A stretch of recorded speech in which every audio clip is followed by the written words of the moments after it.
Christian discipleship എന്ന ഈ വിഷയത്തിൻ്റെ 14-ാമത്തെ സെഷനിലേക്ക് നമ്മൾ ഒരുമിച്ച് കടന്നു വന്നിരിക്കുകയാണ്. ഇന്നത്തെ ഈ പഠനത്തിലും നമ്മളെ ഒരുമിച്ച് കർത്താവ് അനുഗ്രഹിക്കട്ടെ എന്ന് ഞാൻ പ്രാർത്ഥിക്കുന്നു. ലൂക്കോസിന്റെ സുവിശേഷം 1-ാം അധ്യായം മുതൽ 4-13 വരെയുള്ള വേദഭാഗം യേശുക്രിസ്തുവിന്റെ പരസ്യ ശുശ്രൂഷയുടെ ഒരുക്കമാണ്. അതിൽ നമ്മൾ 4-ാം അധ്യായത്തിന്റെ ആദ്യത്തെ 13 വാക്യങ്ങളിലാണ് ഇപ്പോൾ ആയിരിക്കുന്നത്. പശ്ചാത്തലം ഇതിനോടകം ദൈവമക്കൾക്കെല്ലാം നന്നായിട്ട് അറിയാം. ലൂക്കോസ് 3:15 മുതൽ 17 വരെയുള്ള വാക്യങ്ങളിൽ ജോൺ ദ ബാപ്റ്റിസ്റ്റിന്റെ മിനിസ്ട്രിയിൽ കർത്താവിനെ ചൂണ്ടിക്കാട്ടുന്ന ഒരനുഭവമാണ് നമ്മളിവിടെ കാണുന്നത്. ലൂക്കോസ് 3:21 മുതൽ 23 വരെയുള്ള വാക്യങ്ങളിൽ കർത്താവിൻ്റെ ബാപ്റ്റിസം, അനോയിന്റിങ്, അതുപോലെ പിതാവിൻ്റെ അപ്രൂവൽ, ഇവൻ എൻ്റെ പ്രിയപുത്രൻ, ഇവനിൽ ഞാൻ പ്രസാദിച്ചിരിക്കുന്നു എന്ന ശബ്ദം അവിടെ കേൾക്കുന്നു. അതിനുശേഷം ലൂക്കോസ് എഴുതുമ്പോൾ 3-ാം അധ്യായത്തിന്റെ 23 മുതൽ 38 വരെയുള്ള വാക്യങ്ങളിൽ നമ്മുടെ വാഴ്ത്തപ്പെട്ട കർത്താവിൻ്റെ വംശാവലിയാണ്. ഇവിടെ കർത്താവ്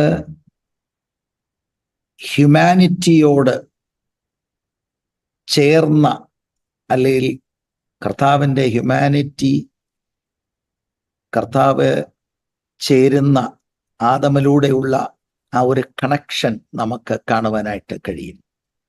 അതിനുശേഷമാണ് 4-ാം അധ്യായത്തിന്റെ 1 മുതൽ 13 വരെയുള്ള വാക്യങ്ങളിൽ വളരെ ഡീറ്റെയിൽഡ് ആയിട്ട് പരസ്യ ശുശ്രൂഷയ്ക്ക് മുമ്പുള്ള സമയത്ത് മരുഭൂമിയിൽ, വിൽഡർനെസ്സിൽ കർത്താവിനെ 40 ദിവസം പിശാച് പരീക്ഷിക്കുന്ന ആ ഒരു സംഭവമാണ് നമ്മൾക്ക് കാണാൻ കഴിയുന്നത്.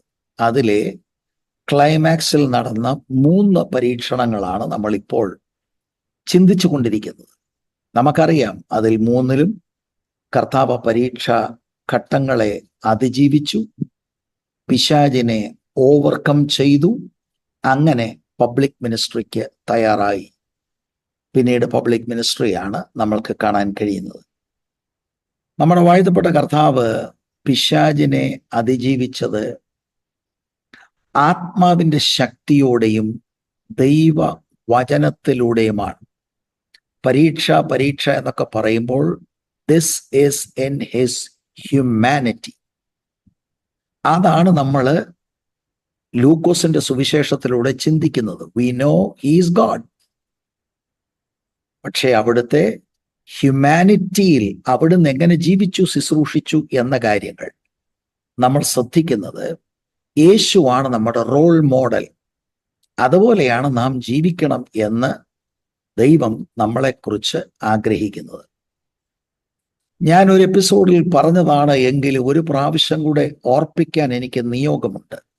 ലൂക്കോസിന്റെ സുവിശേഷം 2:46 3 നാൾ കഴിഞ്ഞ ശേഷം അവൻ ദേവാലയത്തിൽ ഉപദേഷ്ടാക്കന്മാരുടെ നടുവിൽ ഇരിക്കുന്നതും അവരുടെ ഉപദേശം കേൾക്കുകയും അവരോട് ചോദിക്കുകയും ചെയ്തത് കണ്ടു. അപ്പൊ അന്ന് ഞാനിത് പറഞ്ഞിരുന്നു. 40-ാം വാക്യവും 52-ാം വാക്യത്തിന്റെ ഇടയ്ക്കാണ് ഈ 12 വയസ്സുള്ളവനായി കർത്താവ് സ്കോളേഴ്സുമായിട്ടുള്ള ചർച്ച നമ്മൾ കാണുന്നത്. അവിടുന്ന് ജ്ഞാനത്തിലൊക്കെ വളർന്നു എന്നാണ് 40th വേഴ്സും 52nd വേഴ്സും പറയുന്നത്. ഞാനതിന് ഒത്തിരി ഊന്നൽ കൊടുക്കാൻ കാരണം, അവിടുത്തെ മനുഷ്യത്വത്തിൽ യേശു ദൈവവചനം പഠിച്ചു, ഹൃദയസ്ഥമാക്കി. അതിപ്പോൾ എന്തിനാണ് പറയുന്നത് എന്ന് ചോദിച്ചാൽ, ഇതേ അനുഭവമാണ് നമുക്കുണ്ടാകേണ്ടത്. ദൈവവചനം നന്നായി വായിക്കുകയും ഗ്രഹിക്കുകയും പഠിക്കുകയും ചെയ്യേണ്ടത് ആവശ്യമാണ്. പ്രലോഭനങ്ങൾ വരുമ്പോൾ പരിശുദ്ധാത്മാവ് ഹൃദയത്തിൽ സ്റ്റോർഡായിരിക്കുന്ന ദൈവത്തിന്റെ വചനമാണ് മനസ്സിലേക്ക് കൊണ്ടുവരുന്നത്. അതാണ് കർത്താവ് പ്രഖ്യാപിക്കുന്നത്. അല്ലാതെ ദൈവവചനം ഒന്നും അറിയത്തില്ല, ആത്മാവ് ഇങ്ങനെ വചനം തന്നുകൊണ്ടിരിക്കുകയാണ് എന്ന അനുഭവമല്ല നമ്മൾ മനസ്സിലാക്കേണ്ടത്. നമ്മളെ വാഴ്ത്തപ്പെട്ട കർത്താവ് actually was saturated by the word even at the age of 12. ആ സ്കോളേഴ്സ് വർ അമേസ്ഡ് എന്നാണ് നമ്മൾക്ക് അടുത്ത വാക്യങ്ങളിൽ കാണുവാനായിട്ട് കഴിയുന്നത്. അപ്പൊ ഇത് പിന്നെയും പിന്നെയും ആവർത്തിച്ച് പറയുന്നതിൽ എനിക്ക് ഒരു പ്രയാസവുമില്ല. നാമും ടെംപ്റ്റേഷനെ അതിജീവിക്കണമെന്നാണ് ദൈവം നമ്മളെക്കുറിച്ച് ആഗ്രഹിക്കുന്നത്. But how do we do that? We must have a clear understanding about the word of God. Especially ഇന്ന് നമ്മൾ മൂന്നാമത്തെ പ്രലോഭനം ചിന്തിക്കുന്ന സമയത്ത് അവിടെ ഞാൻ പരാമർശിക്കാം, പിശാച് കർത്താവിനോട് വചനം പറയുകയാണ്. അപ്പോൾ ദൈവവചനം നന്നായിട്ട് അറിയത്തില്ലെങ്കിൽ we can be carried away by false teachings എന്നുള്ള കാര്യം നമ്മൾ മനസ്സിലാക്കണം. അങ്ങനെ തെറ്റായ ഉപദേശ വിഷയങ്ങൾ നമ്മൾ ശരിയെന്ന് ചിന്തിച്ചു പോകും if we do not properly understand the word of God. കർത്താവ് അവിടെയും ദൈവത്തിന്റെ വചനം പറഞ്ഞ് ഇങ്ങനെയും എഴുതിയിട്ടുണ്ട് എന്ന് കർത്താവ് പറഞ്ഞ് ആ പരീക്ഷണത്തെയും ജയിക്കുന്നതായിട്ട് നമ്മൾക്ക് കാണാനായിട്ട് കഴിയും.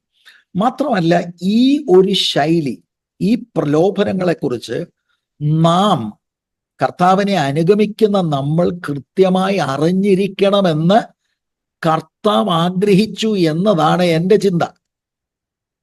എന്നെ അങ്ങനെ ചിന്തിക്കുവാനായി പ്രേരിപ്പിക്കുന്ന കാര്യം, മറ്റാരും ആ മരുഭൂമിയിൽ ഇല്ല, ആ നിർജ്ജന പ്രദേശത്ത് വേറെ ആരുമില്ല ഈ ഒരു എൻകൗണ്ടർ കാണുവാൻ.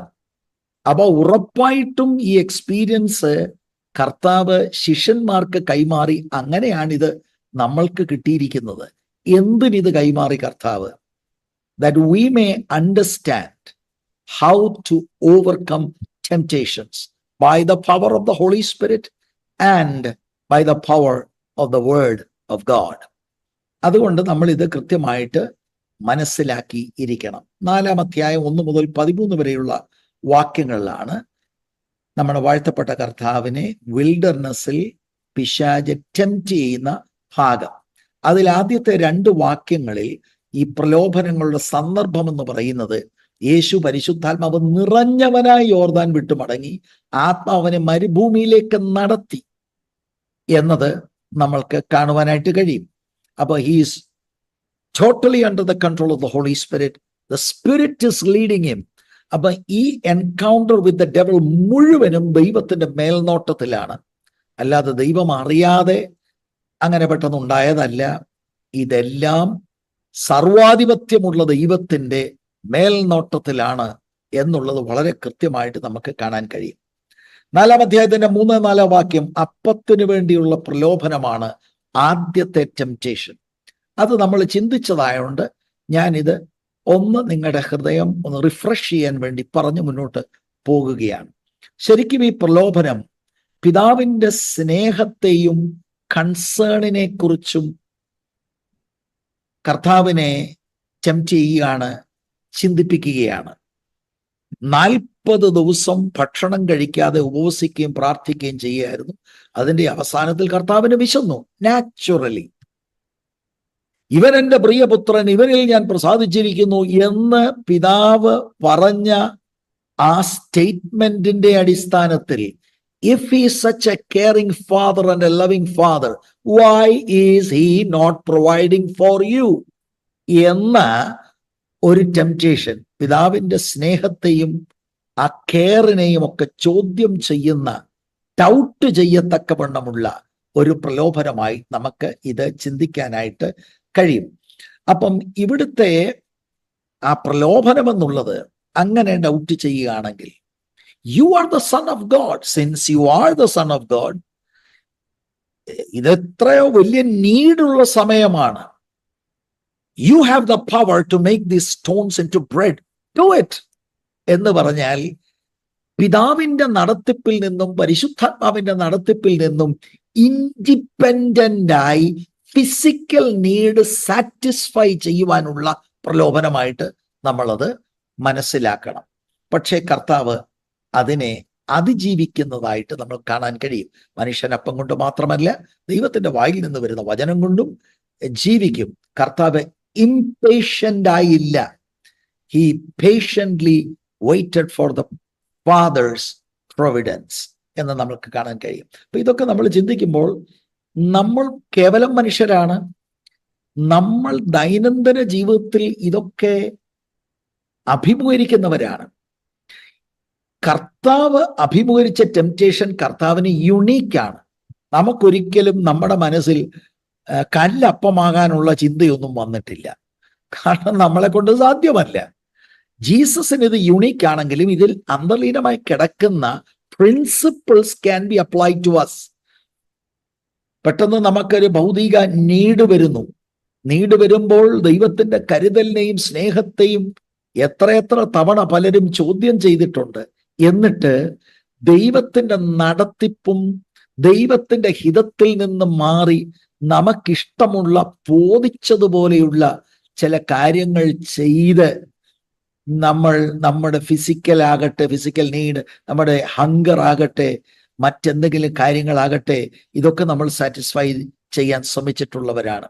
അപ്പൊ ഇവിടെ നമ്മൾ വളരെ ശ്രദ്ധിക്കേണ്ട കാര്യം, ജീസസിന്റെ ഹ്യൂമാനിറ്റിയിൽ പിതാവിന് കംപ്ലീറ്റ്ലി സറണ്ടേർഡ് ആണ്.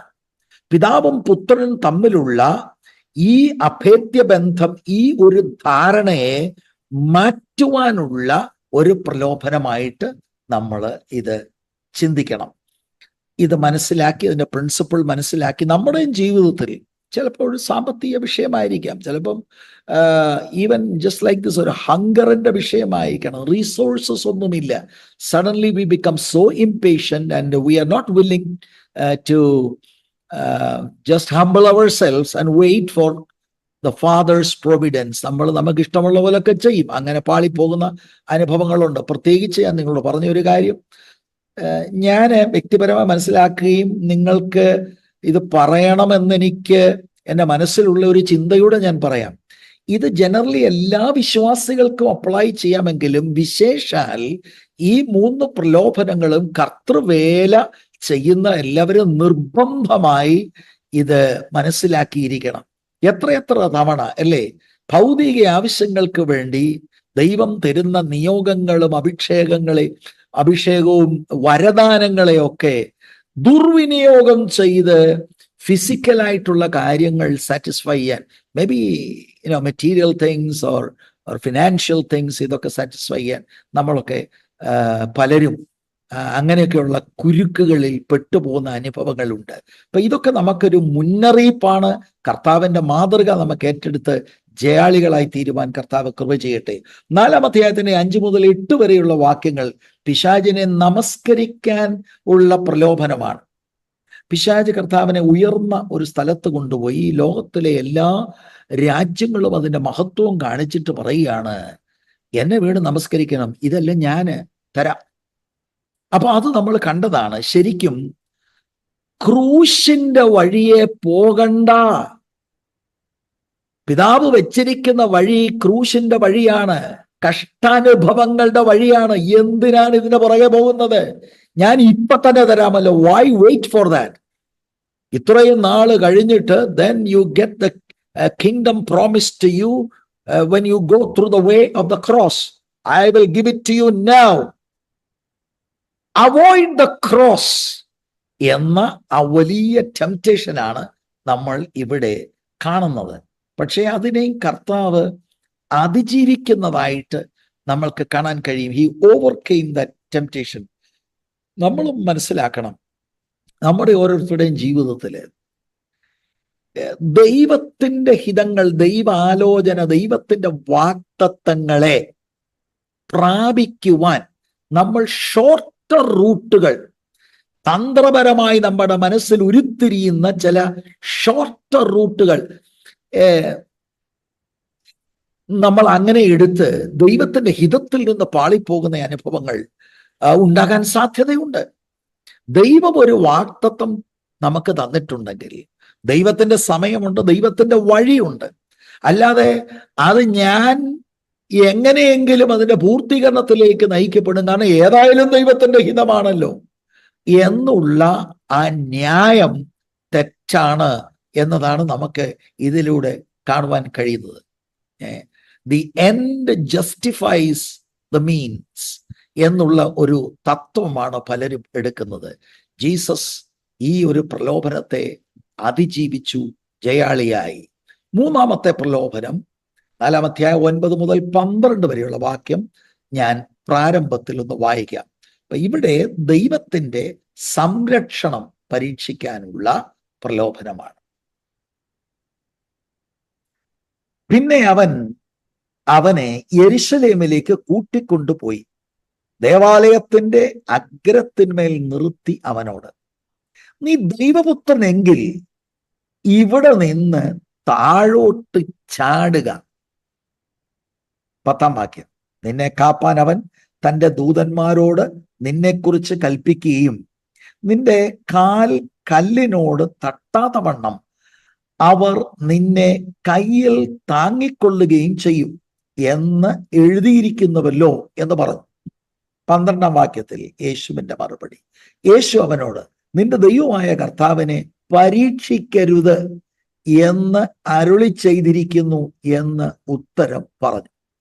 അപ്പൊ ആദ്യത്തെ 2 പ്രലോഭനങ്ങളെയും കർത്താവ് അതിജീവിച്ചു, പിശാചിന്റെ തന്ത്രങ്ങളെ തോൽപ്പിച്ചു. ഇവിടെ നമ്മൾ കാണുന്നത് ഏറ്റവും അവസാനത്തെ ഒരു ശ്രമമാണ്. ഏറ്റവും അവസാനമായി പിശാച് കർത്താവിനെ വഴിതെറ്റിക്കുവാൻ വേണ്ടി നടത്തുന്ന ഒരു ശ്രമമാണ്. മത്തായിയുടെ സുവിശേഷം 4-ാം അധ്യായത്തിലും ഇതേ കാര്യം രേഖപ്പെടുത്തുമ്പോൾ ഈ പ്രലോഭനം മത്തായി 2ാമതാണ് രേഖപ്പെടുത്തിയിരിക്കുന്നത് എന്ന് നമ്മൾക്ക് കാണാൻ കഴിയും. ഞാൻ ഒരിക്കൽ പറഞ്ഞതാണെങ്കിൽ ഒരു പ്രാവശ്യം കൂടെ പറയാം. ഈ 3 പ്രലോഭനങ്ങളിലും വ്യത്യസ്ത ലൊക്കേഷൻസ് ആണ് കാണാൻ കഴിയുന്നത്. 1-ാം വാക്യത്തിന്റെ 2ാം ഭാഗത്തിൽ ആദ്യത്തെ പ്രലോഭനം വിൽഡർനെസ്സിലാണ് നടക്കുന്നത്. 2ാമത്തേത് 5-ാം വാക്യത്തിൽ ഒരു ഹൈ മൗണ്ടന്റെ മേൽ ആണ് നടക്കുന്നത്. 3ാമത്തേത് pinnacle of temple in Jerusalem. എന്തിനാ ഈ ലൊക്കേഷൻ മാറുന്നത്? ഒരിടത്ത് സക്സസ് ആയില്ല, അടുത്തടുത്ത് നോക്കുകയാണ്, പിന്നെ വേറൊരിടത്ത് നോക്കുകയാണ്. പക്ഷെ എല്ലായിടത്തും പിശാച് സമ്പൂർണമായി പരാജയപ്പെടുന്നതായിട്ടാണ് നമ്മൾ കാണുന്നത്. Because Jesus was led by the Holy Spirit, in the power of the Holy Spirit, he overcame the devil. ദൈവത്തിന്റെ വചനമാണ് അവിടുന്ന് പറഞ്ഞ് ജയിക്കുന്നതായിട്ട് നമ്മൾക്ക് കാണാൻ കഴിയുന്നത്. 9-ാം വാക്യത്തിന്റെ ആദ്യ ഭാഗം, പിന്നെ അവനെ യെരുശലേമിലേക്ക് കൂട്ടിക്കൊണ്ടുപോയി ദേവാലയത്തിന്റെ അഗ്രത്തിന്റെ മേൽ നിർത്തി അവനോട്. യേശുവിനെ ജെറുസലേമിലേക്ക് കൊണ്ടുപോകുന്നു, ദേവാലയത്തിന്റെ അഗ്രത്തിന്മേൽ. ഇതെങ്ങനെയാണ് നടന്നത്? പോസിബിൾ ആണ് ജീസസ് നടന്ന് അതിന്റെ മുകളിലേക്ക് കയറി എന്നത് ചിന്തിക്കാം. അല്ല, ഇത് ചിലപ്പോൾ മനസ്സിൽ വന്ന ചിന്തയായിരിക്കാനും സാധ്യതയുണ്ട്. ദേവാലയത്തിന്റെ അഗ്രത്തിന്റെ മേൽ എന്ന് പറയുമ്പോൾ ദേവാലയ സമുച്ചയത്തിന്റെ തെക്ക് കിഴക്കേ മൂല, കിദ്രോൺ വാലിയെ ഓവർലുക്ക് ചെയ്യുന്ന ആ ഒരു പിനക്കിളാണ് എന്ന് നമുക്ക് ചിന്തിക്കാം. അവിടെയാണ് കർത്താവിനെ സ്റ്റേഷൻ ചെയ്തിരിക്കുന്നത്. അപ്പൊ ഞാൻ പറഞ്ഞതുപോലെ it's possible that he must അങ്ങനെ നടന്നു പോയതാവാം. അല്ല, ഇത് മനസ്സിൽ ഉള്ള ചിന്തകളിൽ ആകാം. നീ ദൈവപുത്രനെങ്കിൽ ഇവിടെ നിന്ന് താഴോട്ട് ചാടുക.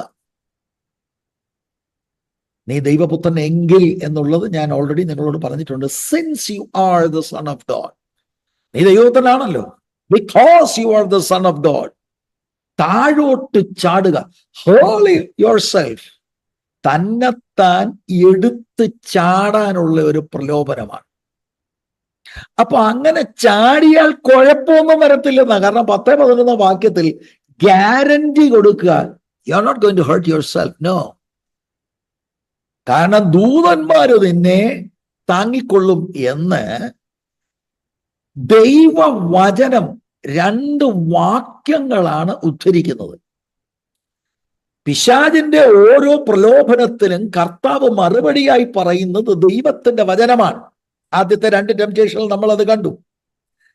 ഈ 3-ാം ടെംപ്റ്റേഷനിൽ പിശാച് വചനത്തെ തിരിച്ചു പറയുകയാണ്, പക്ഷെ ഔട്ട് ഓഫ് കോണ്ടെക്സ്റ്റ് ആണ്. അപ്പൊ ഇവിടെ നിന്ന് മനസ്സിലാക്കണം, പിശാചിനും വചനം ഉദ്ധരിക്കാൻ കഴിയും.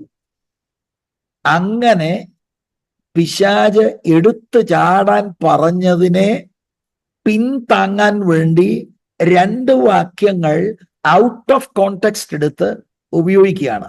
എന്നിട്ട് നോക്കിയേ, എന്ന് എഴുതിയിരിക്കുന്നുവല്ലോ എന്ന് പറഞ്ഞു. അപ്പൊ കർത്താവ് കോട്ട് ചെയ്യുന്ന അതേ മാതൃകയിൽ for it is written, so nothing is going to happen to you. ഇത് ദൈവമക്കൾ ഇന്നത്തേത് വളരെ ശ്രദ്ധയോടെ കേൾക്കണം. എനിക്ക് 1-2 കാര്യങ്ങൾ നിങ്ങളോട് പറയാൻ നിയോഗമുണ്ട്. ശരിക്കും ഇത് 91-ാം സങ്കീർത്തനത്തിന്റെ 11-12 വാക്യങ്ങളാണ് ഈ എൻറ്റൈസ്മെന്റിൽ പിശാച് കർത്താവിനോട് കോട്ട് ചെയ്യുന്നത്. അപ്പൊ ഈ ടെക്സ്റ്റില് ദൈവമക്കളെ ദൈവം പ്രൊട്ടക്റ്റ് ചെയ്യും എന്ന ഒരു വാഗ്ദത്തമുണ്ട്. സാധാരണ ദൈവമക്കളെ പ്രൊട്ടക്റ്റ് ചെയ്യുമെങ്കിൽ യു ആർ ദ മസായ, മഷിയായ എത്രയധികം. അപ്പൊ 11-12 വാക്യങ്ങൾ ഇനി ഒന്ന് ശ്രദ്ധിക്കണം. നിന്നെ കാപ്പാൻ അവൻ തന്റെ ദൂതന്മാരോട് നിന്നെ കുറിച്ച് കൽപ്പിക്കുകയും നിന്റെ കാൽ കല്ലിനോട് തട്ടാതെ വണ്ണം അവർ നിന്നെ കയ്യിൽ താങ്ങിക്കൊള്ളുകയും ചെയ്യും. തന്നെത്താൻ എടുത്ത് ചാടുമ്പോൾ ദൂതൻ കൈവെള്ളയിൽ കൊണ്ടുവരുമെന്നോ പ്രൊട്ടക്റ്റ് ചെയ്യണമെന്നോ ചെയ്യുമെന്നോ അല്ല. ദൈവത്തെ പരീക്ഷിച്ചും കൊണ്ട് ദൈവം ഇതിപ്പോൾ ചെയ്യും. ദൈവത്തെ ഒരു കോർണറിൽ അടുപ്പിച്ച് ഫോഴ്സ്ഫുള്ളി ദൈവത്തെ കൊണ്ട് അത്ഭുതം ചെയ്യിപ്പിക്കാനുള്ള ഒരു പ്രലോഭനമാണ് ഇവിടെ കാണുന്നത്. ഈ വാക്യം അതിന് സപ്പോർട്ടീവ് അല്ല. അങ്ങനെയല്ല വാക്യത്തിൽ പറയുന്നത്. അപ്പൊ സ്ക്രിപ്ചർ പറയുന്ന പിശാച് മിസ് ഇന്റർപ്രറ്റ് ചെയ്യുകയാണ്. അത് കോണ്ടെക്സ്റ്റിലല്ല എന്നുള്ളത് നമ്മൾ വളരെ കൃത്യമായിട്ട് മനസ്സിലാക്കണം. അതുകൊണ്ട് പേടിക്കുകയൊന്നും വേണ്ട, ചെയ്യുകയൊന്നും വേണ്ട. എടുത്തു ചാടിയാൽ ഒരു കുഴപ്പവും പറ്റത്തില്ല എന്ന ആശയമാണ് ഇവിടെ പിശാച് പ്രേരിപ്പിക്കുന്നത്. ദൈവത്തിന്റെ അത്ഭുതകരമായ സംരക്ഷണം കർത്താവിന് എപ്പോഴുമുണ്ട്. അതുകൊണ്ട് സ്വയത്തിൽ എടുത്തു ചാടിയാലും പിതാവ് നോക്കിക്കൊള്ളും എന്ന ആശയം ആണ് ഇവിടെ പറയുവാൻ ശ്രമിക്കുന്നത്. പക്ഷെ ഈ വാക്യം അതിനെ പിന്താങ്ങുന്ന വാക്യമല്ല. സ്വയത്തിൽ ദൈവത്തെ പരീക്ഷിക്കാൻ എടുത്തു ചാടുന്നതിനെ പിന്താങ്ങി അല്ല ആ വാക്യങ്ങൾ. ദൈവത്തിന്റെ കരുതലിന്റെ ധിക്കാരപരമായ ഒരു മനോഭാവത്തിനുള്ള പരീക്ഷണമാണ് നമ്മൾ ഇവിടെ കാണുന്നത്. പക്ഷെ കർത്താവ് അത് വളരെ കൃത്യമായിട്ടത് മനസ്സിലാക്കുന്നുണ്ട് എന്നത് നമുക്ക് കാണാൻ കഴിയും. അറിയാതെ ഒരു വിശ്വാസി എന്തെങ്കിലും ഒരു അബദ്ധത്തിലേക്ക് ചെന്ന് ചാടുമ്പോൾ ദൈവത്തിന്റെ സംരക്ഷണം ഉണ്ടാകും. പക്ഷെ മനഃപൂർവമായി ഞാൻ ചാടും എന്ന് പറഞ്ഞ് ചെന്നാൽ ദൈവത്തെ പരീക്ഷിക്കുകയാണ്. ദൈവം നേരായിട്ടും അങ്ങനെ പ്രൊട്ടക്റ്റ് ചെയ്യുമോ?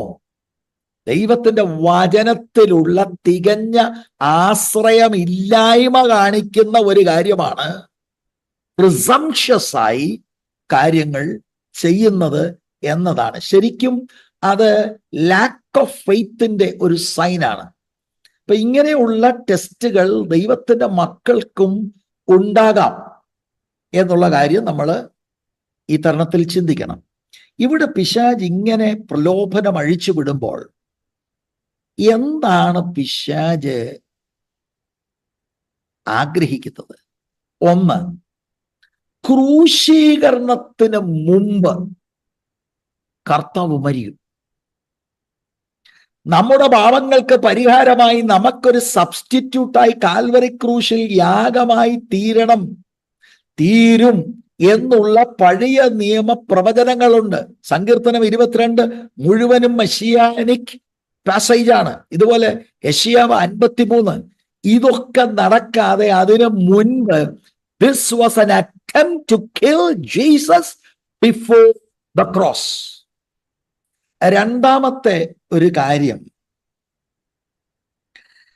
പിതാവും പുത്രനുമായിട്ടുള്ള ബന്ധത്തിൽ പുത്രൻ എപ്പോഴും പിതാവിന് സബ്മിസീവാണ്. പക്ഷെ ഇങ്ങനെ ഒരു എടുത്തുയാട്ടം ചെയ്താൽ ആ സബ്മിഷനിൽ നിന്ന് മാറുന്ന ഒരു അനുഭവം കൂടെ നമ്മൾ മനസ്സിലാക്കണം. അപ്പൊ ഇങ്ങനെ രണ്ട് കാര്യങ്ങളാണ്. ധാർഷ്ട്യത്തോടെ പ്രവർത്തിക്കാൻ യേശു വിസമ്മതിക്കുകയാണ്. He will always humble himself and be surrendered to the Father, to be led by the Holy Spirit. അതുപോലെ പിതാവ് വെച്ചിരിക്കുന്ന ക്രൂശിന്റെ വഴി അവിടുന്ന് ഏറ്റെടുത്ത് അവിടുന്ന് ക്രൂശിക്കപ്പെടുവാൻ ഏൽപ്പിച്ച് കൊടുക്കും. അപ്പൊ ഇതിൽ നിന്ന് കർത്താവിനെ വ്യതിചലിപ്പിക്കുന്ന ഒരു ടെംപ്റ്റേഷനായി നമ്മൾ ഇത് കാണണം. 12-ാം വാക്യത്തിൽ ആവർത്തനം 6:16 ഉദ്ധരിച്ചുകൊണ്ടാണ് പിശാച് സ്ക്രിപ്ചേഴ്സിനെ ട്വിസ്റ്റ് ചെയ്തതിനെ കർത്താവ് കൗണ്ടർ ചെയ്യുന്നത്. You shall not put the Lord your God to test എന്ന് കർത്താവ് പറയുന്നത്. മത്തായിയുടെ സുവിശേഷം 4-ാം അധ്യായത്തിന്റെ 7-ാം വാക്യം ശ്രദ്ധിക്കണം. ഇതെനിക്ക് നിങ്ങളോട് പറയാൻ വളരെ ആഗ്രഹമുണ്ട്. യേശു അവനോട്, നിന്റെ ദൈവമായ കർത്താവിനെ പരീക്ഷിക്കരുത് എന്നുകൂടെ എഴുതിയിരിക്കുന്നു. പിശാച് പറയുന്നത് ഇങ്ങനെ എഴുതിയിരിക്കുന്നു, കർത്താവ് പറയാ എന്നുകൂടെ എഴുതിയിരിക്കുന്നു. ഇതെല്ലാ ദൈവമക്കളും ഓർത്തോണം. എന്ന് എഴുതിയിരിക്കുന്നുവല്ലോ എന്ന് പിശാച് പറഞ്ഞു, എന്നുകൂടെ എഴുതിയിരിക്കുന്നു എന്ന് ജീസസ് പറഞ്ഞു. We must know the word of God. 12-ാം വയസ്സിൽ ദൈവവചനത്താൽ സാച്ചുറേറ്റഡ് ആയത് വെറുതെ അല്ല. ദൈവവചനം നമുക്ക് നമ്മുടെ തലമുറകൾക്കും അറിയത്തില്ലെങ്കിൽ വചനം ഉദ്ധരിക്കുന്ന പിശാചിന്റെ ഏജന്റന്മാര് തന്നെ നമ്മളെ നിത്യതയുടെ പാതയിൽ നിന്ന് വ്യതിചലിപ്പിക്കും പ്രിയരെ. അല്ല, അവര് ബൈബിളിൽ നിന്നല്ലേ പറയുന്നത്. ചില ആളുകളുടെയൊക്കെ നിഷ്കളങ്കതയോടെയുള്ള പറച്ചിൽ കേട്ട് ഞാൻ അന്തം വിട്ടിട്ടുണ്ട്. അല്ല, അവര് യേശുവിനെ അല്ലയോ പറയുന്നത്, അവരും ദൈവവചനമല്ലേ പറയുന്നത്. ദൈവവചനം ഏത് പശ്ചാത്തലത്തിൽ എഴുതിയിരിക്കുന്നത്, എവിടെയാണ് കോട്ട് ചെയ്യുന്നത്? ഇത് കുരുക്കാനാണോ ഈ വചനം എടുത്ത് പറയുന്നത്? ഈ പറയുന്ന ആൾ ആരാണ് എന്നിങ്ങനെയുള്ള കാര്യങ്ങൾ കൃത്യമായി അന്വേഷിക്കേണ്ട ഉത്തരവാദിത്വം ചുമതലയും എല്ലാ ദൈവമക്കൾക്കുമുണ്ട്. പിശാച് യേശുവിനെ നേർക്കുനേർ ഫൈറ്റ് ചെയ്യുകയാണ്. നമ്മളെ പിശാചിന്റെ ഏജന്റന്മാരായ ദുരുപദേശകർ നമ്മളെ ഇംപേഷ്യന്റ് ആക്കി കൃത്യമായി ദൈവം വെച്ചിരിക്കുന്ന വഴികളിൽ നിന്ന് നമ്മളെ വ്യതിചലിപ്പിക്കും. നമ്മളുടെ നിഷ്കളങ്കതയിൽ ദൈവവചനം പൂർണ്ണമായി അറിയത്തില്ലെങ്കിൽ we will be carried away thinking that is what the word means when actually it is meaning something else. എത്ര ഭയാനകമാണ് ഈ ടെംപ്റ്റേഷൻ, എത്ര സട്ടിലാണിത്. എല്ലാ പ്രിയപ്പെട്ടവരും ഇത് മനസ്സിലാക്കണം. ഇന്നത്തെ ഹെററ്റിക്സ് പിശാച് ഇവിടെ ചെയ്തതുപോലെ പെട്ടെന്ന് വാക്യങ്ങൾ കോട്ട് ചെയ്യും. പെട്ടെന്ന് ഇങ്ങനെ കൊട്ടേഷൻസ് ദൈവവചനത്തിൽ നിന്ന് കേൾക്കുമ്പോൾ നമ്മള് പെട്ടെന്ന് ഈ സ്പീക്കറെ അങ്ങ് വിശ്വസിക്കാതെ we have to be very very careful, very careful. ആളിന്റെ ജീവിതം, ആൾ ഇത് എന്തുദ്ദേശത്തോടു കൂടിയാണ് പറഞ്ഞത് എന്നിങ്ങനെയുള്ള കാര്യങ്ങൾ വളരെ കൃത്യമായിട്ട് ഇത് മനസ്സിലാക്കണം. വളരെ വിശുദ്ധനാണെന്നൊക്കെ ഉള്ള നാടകീയമായ രീതികളൊക്കെ അവതരിപ്പിക്കുമ്പോൾ എനിക്ക് കർത്താവിന്റെ നാമത്തിൽ അഭ്യർത്ഥിക്കാനുള്ളത്, please don't be carried away by all this. ആരുടെയെങ്കിലും സാക്ഷ്യം കേട്ടോ, ആരെങ്കിലും എന്തെങ്കിലും പറയുന്നത് കേട്ടോ ഒന്നും please don't be carried away. ആത്മാവിന്റെ നിറവിലും നടത്തിപ്പിലും കൃത്യമായിട്ട് നിന്നില്ലെങ്കിൽ നാം ചതിക്കുഴിയിൽ വീഴും. യേശുവിന്റെ അടുത്ത് ബൈബിൾ വചനം കോട്ട് ചെയ്യാൻ പിശാചിന് മടിയില്ലായിരുന്നെങ്കിൽ വാട്ട് ഡു യു തിങ്ക്? ചിലരങ്ങ് യൂട്യൂബിൽ കയറി എല്ലാം അങ്ങ് കേൾക്കും. അങ്ങനായിരുന്നു അവിടെ, ഇവിടെ ഇങ്ങനായിരുന്നു, അവിടെ അങ്ങനായിരുന്നു. പേഴ്സണൽ മെഡിറ്റേഷനോ പേഴ്സണൽ പ്രെയറോ ഇല്ല. അവരിങ്ങനെ പറഞ്ഞു, ഇവരിങ്ങനെ പറഞ്ഞു. കാരണം ഇപ്പൊ അങ്ങനെ സെലക്ഷൻ ആണല്ലോ. വളരെ നമ്മൾ കെയർഫുൾ ആയില്ലെങ്കിൽ നമ്മൾ വഴിതെറ്റിപ്പോവും പ്രിയപ്പെട്ടവരെ എന്ന് ഈ സന്ദർഭത്തിൽ എനിക്ക് പറയുവാൻ, നിങ്ങളോട് ഇത് പറഞ്ഞു മനസ്സിലാക്കുവാൻ എനിക്ക് ആഗ്രഹമുണ്ട്. Whatever anyone says coating the scriptures, please ആ വേദഭാഗം ബൈബിളിൽ എടുത്ത് അതിൻ്റെ മുകളിലും താഴെയും ഒക്കെ ഉള്ള വേദഭാഗങ്ങൾ കൃത്യമായി പഠിച്ചില്ലെങ്കിൽ തെറ്റിദ്ധാരണകൾ അകപ്പെടുവാൻ സാധ്യതകൾ ഉണ്ട്. അതുകൊണ്ട് 4-5 വാക്യങ്ങൾ റഫറൻസ് സഹിതം മുറയ്ക്കങ്ങോട്ട് പെട്ടെന്ന് ധൃതിയിൽ പറഞ്ഞാൽ അതിൻ്റെ അർത്ഥം ഇയാൾ പറയുന്നതെല്ലാം ശരി ആകണമെന്നില്ല. We have to be very careful. ഇപ്പോൾ ഞാൻ ഈ പറയുന്ന കാര്യം നിങ്ങളോട് അത് ആവർത്തിച്ച് ഞാൻ പറയുന്നതിൻ്റെ ഉദ്ദേശം, ഇത് നിങ്ങളോട് പറയാൻ എനിക്ക് നിയോഗം ഉണ്ട്. സ്തോത്രം. ഇനി ഈ ഫൈനൽ ടെംപ്റ്റേഷനില് ഇതിനകത്ത് അന്തർലീനമായി കിടക്കുന്ന മറ്റൊരു കാര്യം കൂടെ ഞാൻ സൂചിപ്പിക്കാം. ഈ ടെമ്പിളിന്റെ പിനക്കലിൽ കൊണ്ടുപോയി hurl your self, throw your self. അപ്പം അങ്ങനെ ചെയ്യാൻ വേണ്ടി സപ്പോർട്ടിംഗ് ആയിട്ടാണ് 2 വാക്യങ്ങൾ പറയുന്നത്. You don't need to worry. Nothing is going to happen to you because God will provide his angels and they will protect you. അപ്പൊ ഏഞ്ചലിക് മിനിസ്ട്രി പോലും സാത്താന്റെ ആ ഉൾക്കാഴ്ച കണ്ടോ? യേശു ദൈവം ആണെന്നുള്ളതിൽ പിശാചിന് കൺഫ്യൂഷൻ ഇല്ല. ഏഞ്ചലിക് മിനിസ്ട്രിയോടുള്ള ബന്ധത്തിൽ കൺഫ്യൂഷൻ ഇല്ല. അപ്പൊ എന്തിനാണ് ഇങ്ങനെ എടുത്തിയാടുന്നത്? അതാണ് വിഷയം. ഒന്ന് ശ്രദ്ധിച്ചേ നിങ്ങള്. ഒരു പക്ഷെങ്കിൽ കർത്താവ് ഇപ്പം 40 ദിവസം ഉപവസിച്ച് പ്രാർത്ഥിച്ചു. അവിടെ എഴുതിയിരിക്കുന്നത് വിശന്നു എന്ന് മലയാളം തർജ്ജിമയിൽ, ഫാമിഷ്ഡ്. ഇനി ഇങ്ങനെ മുന്നോട്ട് പോകാനൊക്കത്തില്ല. അപ്പൊ ഒരു പക്ഷെങ്കിൽ ഞാനിതൊന്ന് പാരഫ്രൈസ് ചെയ്ത് നിങ്ങളെ മനസ്സിലാക്കാൻ വേണ്ടി ഒരു ശ്രമം നടത്തുക. ചിന്ത വന്നത്,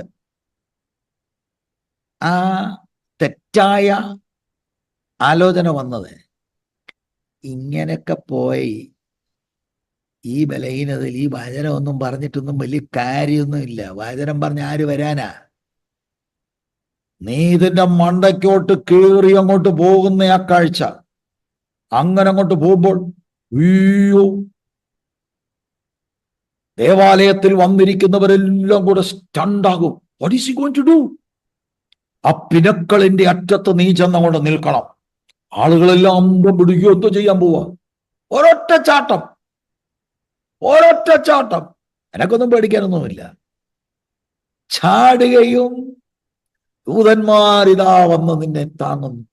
അങ്ങനെ ഒരു സേഫ് ലാൻഡിങ് നിനക്കുണ്ടാകും.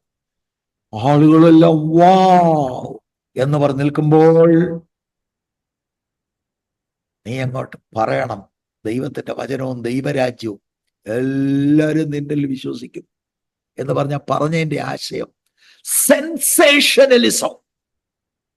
ഭയങ്കര വചനം പറഞ്ഞോണ്ടൊന്നും കാര്യം നടക്കത്തില്ല. അന്തം ആളുകൾ ശുശ്രൂഷയിൽ ഒരു വലിയ സംഭവമാക്കണം ഇത്. ഇതാണ് പറ്റിയത്. ഒരു ഫ്ലാഷി ഡിസ്പ്ലേ. നീ ഒരു സംഭവമാണെന്ന് ആളുകൾ അറിയണം. അല്ലാതെ ഇങ്ങനെയൊക്കെ പോയി ഇങ്ങനെ ഇപ്പൊ ഈ വശം നോക്കരുത്.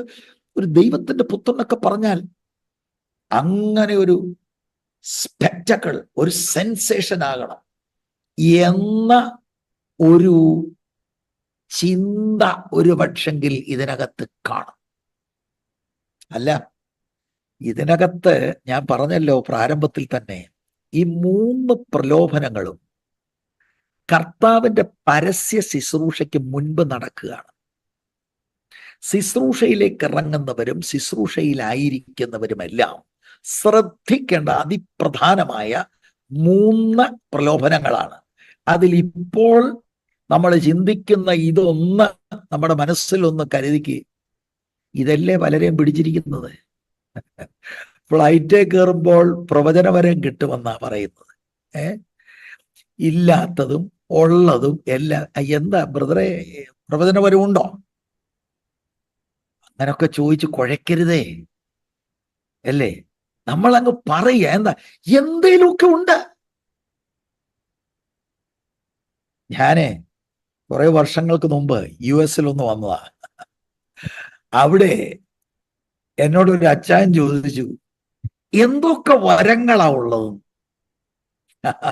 ഞാൻ ദൈവജനമൊക്കെ പറയും, അദ്ദേഹത്തിന് ഇത് അറിയണം. കാരണം എന്നിട്ട് വേണം രാത്രി 11 മണിക്കോ 12 മണിക്കോ കൂടെ ഇരുന്ന് പ്രാർത്ഥിക്കാൻ, ഓരോ വിഷയം വെച്ച്.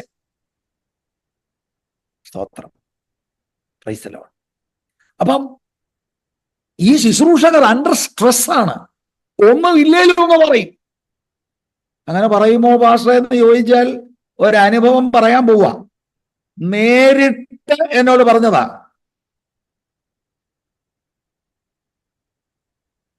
ആ പ്രിയപ്പെട്ടവൻ ഈ ലോകത്തിൽ നിന്ന് മാറ്റപ്പെട്ടു എന്നതാണ് ഞാൻ മനസ്സിലാക്കുന്നത്. അദ്ദേഹവുമായിട്ട് ഞാൻ വിദേശത്തിന്റെ രാജ്യത്ത് പരിചയപ്പെട്ടതാ. നമ്മുടെ നാട്ടില് ഇതിനൊക്കെ അടുത്ത പ്രദേശങ്ങളിൽ കുടുംബമായിട്ട് പാർത്തിരുന്ന ഒരാളാണ്. പിൻകാലങ്ങളിൽ അദ്ദേഹം വിദേശത്ത് പോയി ജോലിയൊക്കെ ചെയ്തു. അദ്ദേഹം നാട്ടിലായിരിക്കുന്ന സമയത്ത് ദൈവം അദ്ദേഹത്തിനൊരു വലിയ കൃപ കൊടുത്തു. കൃപ കൊടുത്തെന്ന് പറഞ്ഞാൽ അദ്ദേഹം പ്രാർത്ഥിക്കുന്ന വിഷയത്തിന് അദ്ദേഹം കൃത്യമായിട്ട് കാര്യങ്ങൾ കാണുക എന്ന് പറഞ്ഞ ഒരു സാമ്പിൾ അദ്ദേഹം എന്നോട് പറഞ്ഞു. വർഷങ്ങൾക്ക് മുമ്പ് നടന്നതാണ്. ഇന്ത്യ പാകിസ്ഥാൻ യുദ്ധം നടക്കുക. അന്ന് ഇപ്പോഴത്തെ പോലെ ഈ ഡിജിറ്റൽ സിസ്റ്റമോ മൊബൈലോ കാര്യങ്ങളോ ഒന്നുമില്ല.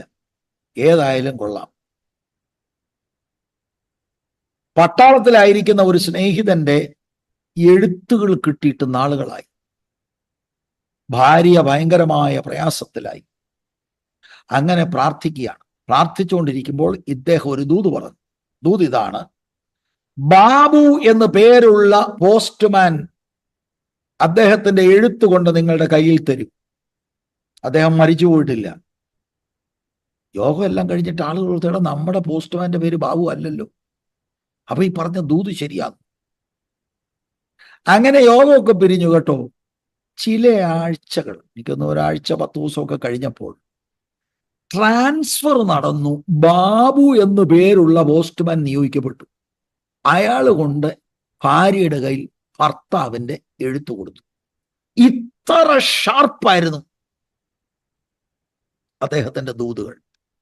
അപ്പൊ അദ്ദേഹം ഇനി എന്നോട് പറഞ്ഞത്, നേരിട്ട് പറഞ്ഞത് ഞാൻ നിങ്ങളോട് പറയാം. അദ്ദേഹം പറഞ്ഞ ആളുകളെല്ലാം കൂടെ പൊക്കിക്കൊണ്ട് നടക്കുക, പോകുന്നിടത്തെല്ലാം ഞാൻ ദൂത് പറയണം. അപ്പൊ ഞാൻ അങ്ങനെ ഒരു സ്ഥലത്ത് ചെന്നപ്പോഴ് ഞാൻ പ്രാർത്ഥിച്ചിട്ട് എനിക്ക് പ്രത്യേകിച്ച് ദൂതൊന്നുമില്ല. അദ്ദേഹം പറഞ്ഞ്, ഞാൻ അവരോട് സത്യമായിട്ട് പറഞ്ഞു, സിസ്റ്ററെ, ബ്രദറെ, എനിക്ക് അങ്ങനെ ഒരു പ്രകാശനമൊന്നും ഇല്ല. പക്ഷേ അങ്ങനെ വിടുമോ നമ്മുടെ മലയാളികൾ? ഒന്നുകൂടെ ഒന്ന് പ്രാർത്ഥിച്ചു നോയിക്ക്. അങ്ങനല്ലേ, ഒന്നുകൂടെ ഒന്ന് പ്രാർത്ഥിച്ചു നോയിക്ക്. നിവൃത്തിയില്ലെന്ന് പറഞ്ഞു. അദ്ദേഹം എഴുന്നേറ്റ് ഒരു ന്യായവിധിയുടെ ദൂത് അങ്ങ് പറഞ്ഞെന്ന് പറഞ്ഞു.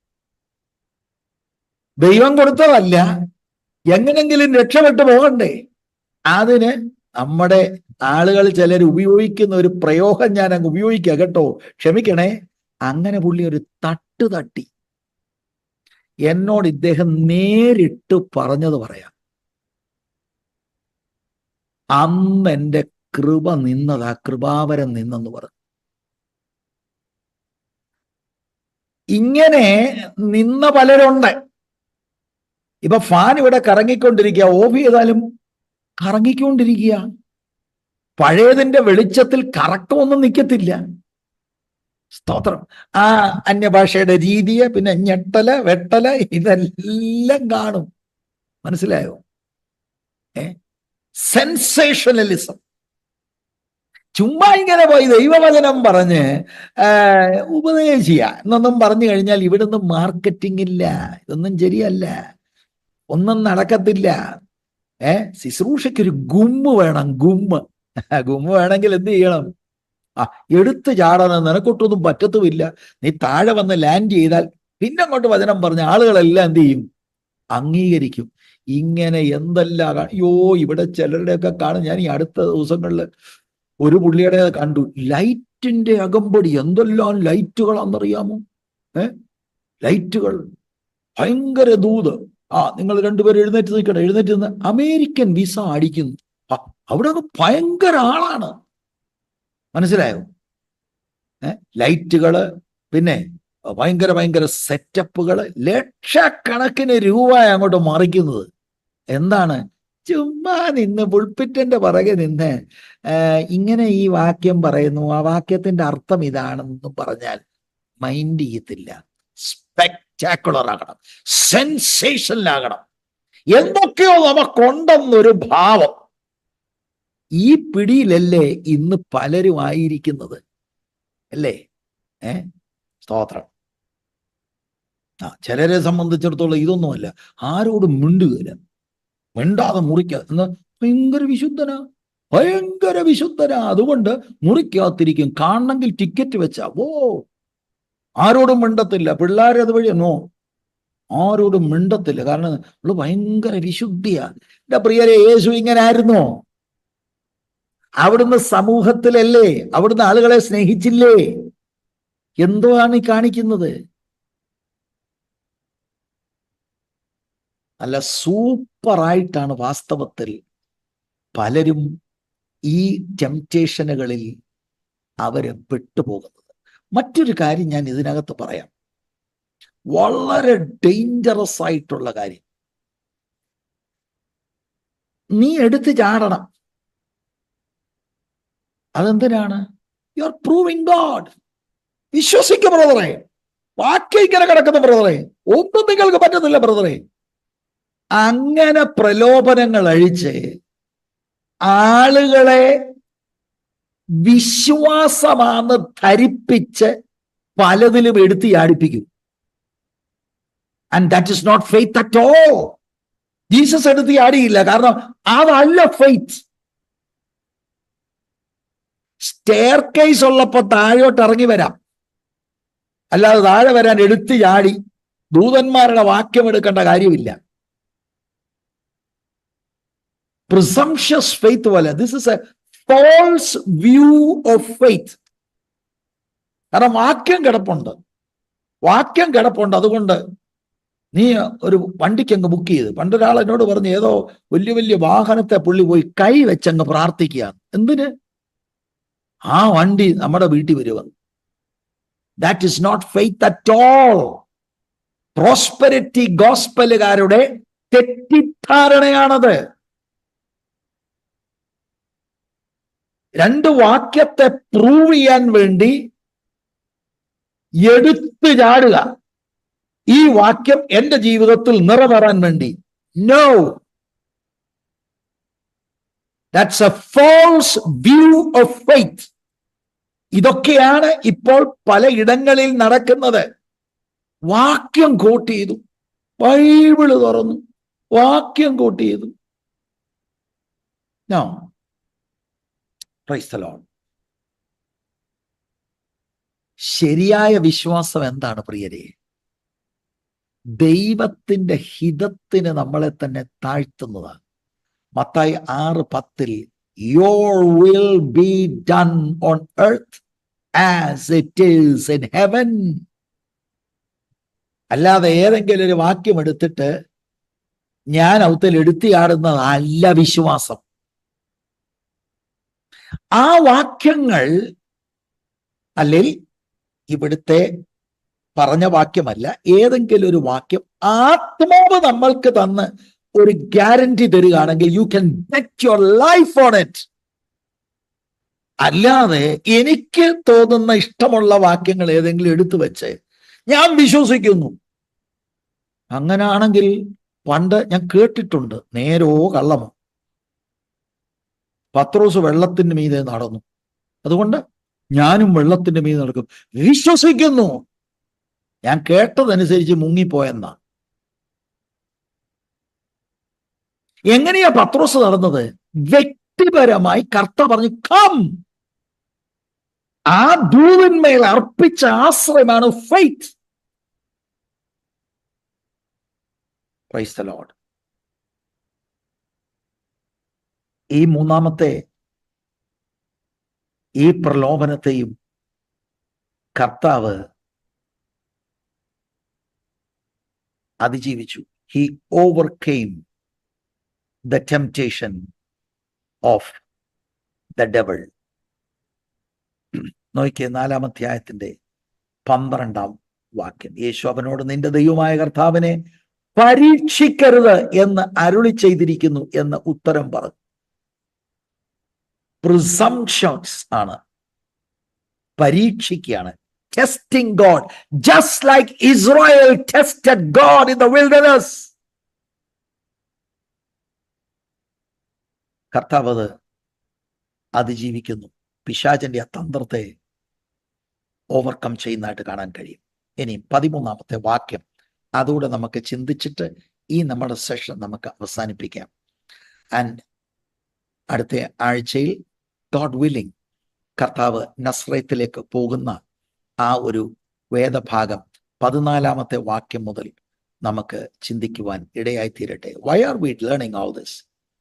യേശുവിൻ്റെ മനുഷ്യത്വത്തിൽ ഇപ്പോൾ നമ്മൾ ചിന്തിക്കുന്ന ആ ഭാഗത്തിൽ he was tempted by the devil but he overcame the devil. ഇതുപോലെ when we follow Jesus Christ, ശത്രുവിൻ്റെ തന്ത്രങ്ങളും നമുക്ക് ബോധ്യമാകും. അതിനെ എങ്ങനെ നേരിട്ട് ജയിക്കണമെന്നുള്ളതും യേശുവിൻ്റെ മാതൃകയിലൂടെ നമുക്ക് മനസ്സിലാക്കുവാനായിട്ട് കഴിയും. And we will be tempted. എനിക്കൊരു കാര്യം നിങ്ങളോട് പറയാൻ എനിക്ക് നിയോഗമുണ്ട്. God is on the side of the believer. എപ്പോഴും അത് ഓർത്തോണം. ദൈവം ഞാൻ ജയിക്കണമെന്നാണ് ആഗ്രഹിക്കുന്നത്. As a child of the most high God, God is on our part. He wants us to win the fight. He wants us to overcome the schemes of the devil. അതിലൂടെയല്ലേ ഇത് ഇങ്ങനെ വളരെ കൃത്യമായിട്ട് ദൈവവചനത്തിൽ ദൈവത്തിന്റെ പുത്രനായ യേശുവിന്റെ മാതൃക നമുക്ക് ദൈവാത്മാവിനാൽ എഴുതപ്പെട്ട് കിട്ടിയിരിക്കുന്നത്. 13-ാം വാക്യം, അങ്ങനെ പിശാച് സകല പരീക്ഷയും തികച്ച ശേഷം കുറെ കാലത്തേക്ക് അവനെ വിട്ടുമാറി. 40 ദിവസം പരീക്ഷിക്കപ്പെട്ടു. അത് മുഴുവനും കർത്താവ് ഓവർകം ചെയ്തു.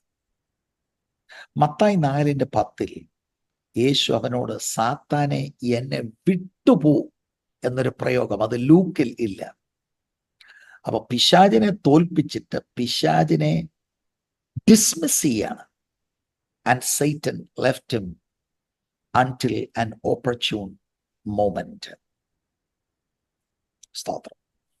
ഇതിന് ശേഷവും ഓപ്പർച്യൂൺ മൊമെന്റുകളിൽ കർത്താവിനെ പരീക്ഷിക്കുന്ന ധാരാളം രേഖകൾ ദൈവവചനത്തിലുണ്ട്. നമുക്കെല്ലാം അറിയാവുന്ന ഒന്നാണ്. മാത്യു 16 അതിൻ്റെ 23 കർത്താവ് പീറ്ററിനെ ശാസിക്കുന്നു. പിശാചിന്റെ പ്രേരണയാൽ പത്രോസ് ജീസസിനെ ടെംപ്റ്റ് ചെയ്യാണ് ടു അവോയ്ഡ് ദ ക്രോസ്. യോഹന്നാൻ 13:27 എത്ര സക്സസ്ഫുൾ ആയിട്ടാണ് ജൂഡസിനെ ടെംപ്റ്റ് ചെയ്ത് കർത്താവിനെ ബീട്രേ ചെയ്യുവാൻ വേണ്ടി.